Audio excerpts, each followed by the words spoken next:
What's up, guys? Nick with Mystic Manifesting. We're busting out videos today. I'm trying to make as many as I can. I'm trying not to be lazy. I'm trying to stay on my grind. I'm trying to inspire and motivate you guys the best I can. Now, I should have checked if the microphone was still working before we started, but I trust and I have faith and I know everything works out in my favor, so it's still recording. It's going to stop recording on a video that's bad. And the last video wasn't the best video, so maybe that's why the microphone wasn't working. But I don't know. I didn't check that video yet. We'll figure out when we get there. This video, I don't mean to be reading off a notebook as much.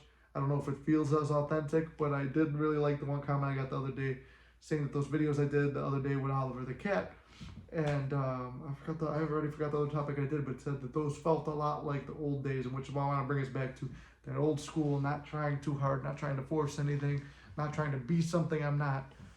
Not saying I was doing that, but maybe it felt that way at times. And to you guys, to me, sometimes it did too. Anyway, topic of this video is how to know when your subconscious is impressed. Now, I addressed this in a bigger video, one that I was debating posting or not. And I talk about it in the lives. And I probably already made another video about it. But let's talk about it again. How to know when your subconscious is impressed.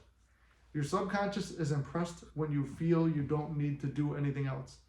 Now, I know you could get tired and burned out and say, I just don't want to manifest this anymore. Not wanting to manifest something anymore or losing your desire to manifest something, it's just a change of opinion. And, sometimes it's a burnout, but that burnout could be part of the bridge. Because when you burn out, sometimes you detach from what you're desiring. And then usually, bang, there you go. You've achieved it in that same amount of time. I wonder how that picked up on the mic, if the mic's working.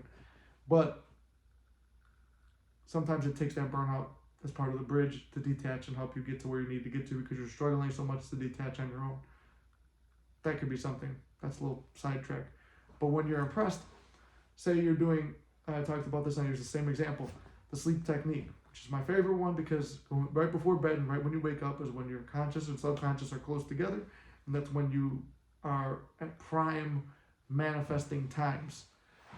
So I like to do the technique where if I want something, I'm visualizing an end scene right as I go to sleep again and again and again, looping it like a mini movie right as I'm going to sleep.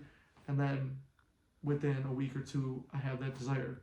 Usually there's, exceptions that might take longer. Don't beat yourself up if it takes longer than that. But let's just go with that for now, right? If you're doing that technique and after like 4 or 5 days, you're like, I forgot to do it. That's fine. Don't beat yourself up. You can still keep doing that technique and then just pick up the next day as if nothing happened. But then sometimes you start to notice you fall off it more. If you're scripting every day and you stop scripting, or it's like, oh, I completely you forgot the script, or you didn't feel like you needed to, or you just didn't feel like it, but you don't feel bad and like I should have done that and now I'm not going to get my manifestation. If you're not coming at it from that point of view where it's just like it just feels naturally that I don't need to do a technique anymore. I don't need to worry anymore. I'm not stressed anymore. I feel detached, but I have a belief it's coming. That's when you know your subconscious is impressed. There's no stress. There's no pressure. There's no feeling that I did something wrong. There's no feeling that you can mess this up. That's why I say you can't fuck this up, because you really can't. Everything you want, you will get. I can tell you that from experience. There's still things that I want and desire, but I'm not stressing about them. In a way, sometimes maybe you're not doing the technique still. You have to be careful to find line where it's just like, there is a way where it's like, I want it, I got it, and you get it.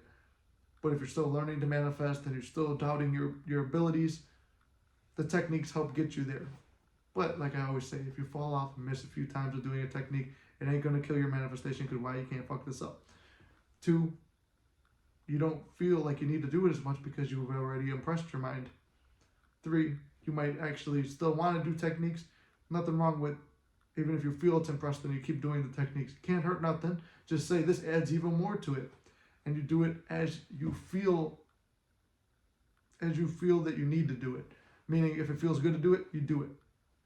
So, I'm kind of prolonging the video, which I don't need to, because the whole point of it is, when it's impressed. If you have to ask somebody, did I impress my subconscious? You didn't. If you're asking me, did I impress my subconscious? you didn't, because you obviously don't believe it, because you're asking me. If you're wondering if you did it right, you didn't, because you think you did something wrong. Because that tells me, if you have to ask me, it tells me you think you did something wrong, which means you don't believe you did enough to get what you want. So it's not impressed. If you say, okay, I'm doing this, this, and this, you have a regimen, you're consistent, you believe in the law, you've done many manifestations, you believe in it, and you say, I'm pretty sure I'm on the right track. I think I am. I just want a little verification. Sometimes that little verification or coaching session or whatever you do is the push you need to get to what you want. But I'm not saying you need to get any of that shit either. But sometimes it is, because it's like you're using an outside source as the symbol to give yourself permission to get what you want. So you're still, you're the one in control, but you've given your control to a coach or a manifesting partner or someone who you believe has more authority in this field than you do. And then by receiving their blessing, you allow yourself to receive your blessing and your desire. It's weird, but it's true. I mean, I've seen it work even in my own case, where when I was doubting stuff and I talked to a coach before I was even coaching, and I already had a bunch of manifesting success, and I knew I was on the right path, but it was almost like I needed to hear somebody say I was before things worked out in my favor. So with that, believe and know what you're doing is right. Give yourself permission to be a goddamn manifesting master. Give yourself permission to have what you desire, because it's already yours. Live in the end. You can't fuck this up. I love you guys, and I'll see you in the next one.